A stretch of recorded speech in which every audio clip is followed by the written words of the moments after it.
Narinig ko sa gabi ang kwento sa tindahan, cashier na pagod, reklamo ang laman. Sa dami ng tao, sa haba ng oras, sa isip niya'y negosyo'y puro lang pag-abuso. Sabi niya, bad trip doon na naman sa matao. Busy buong araw, wala nang pahinga tao. Gahaman ng may-ari, tayo ang ginagatasan. Sila'y nakaupo lang habang tayo'y pinapasan.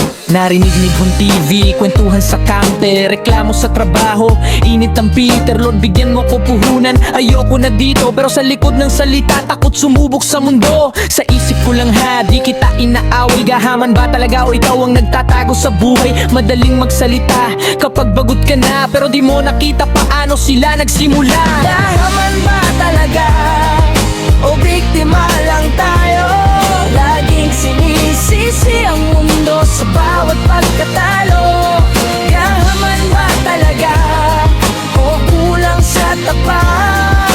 Gusto ng asenso pero ayaw sa laban. Yung nagugusyanteng sitting pretty daw, nagpupuyat gabi, iniisip paano aangat ang galaw. Risk ang puhunan, oras at utak, trial and error bago maging pulido ang lakad. Years ng talo bago isang panalo, 10 bagsak bago umangat sa halo. Nagbibigay trabaho, nagbibigay solusyon habang ikaw nagre-reklamo. Sila'y gumagawa ng galaw ngayon. Nalolo ko minsan pero babangon ulit, hindi tumitigil kahit ubos na ang dibdib. Ang nakita mo lang nakaupo sa taas, hindi yung luha sa gabing walang pahinga't oras. Gahaman ba talaga o biktima lang tayo?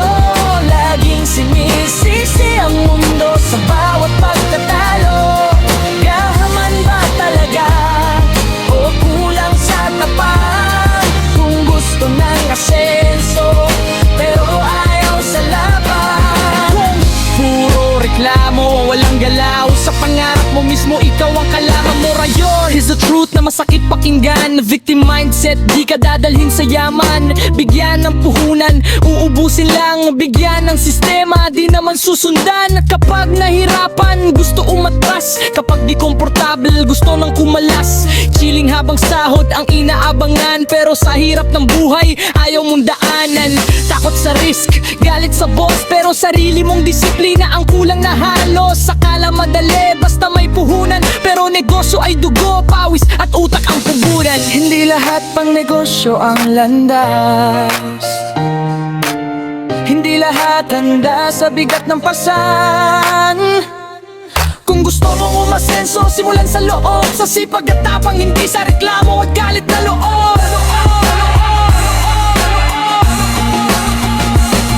Gahaman ba talaga? Tanungin ang sarili, handa ka bang gawin lahat para sa pangarap mo? Buhay mo lagi. Kung gusto mong tumaas, baguhin ang isip. Ang tunay na asenso nagsisimula sa disiplina at sipag.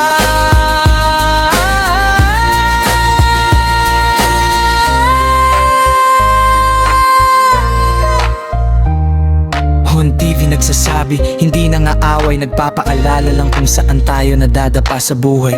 Negosyo ay hindi para sa tamad at takot, kundi sa handang sumugal kahit puso'y pagod.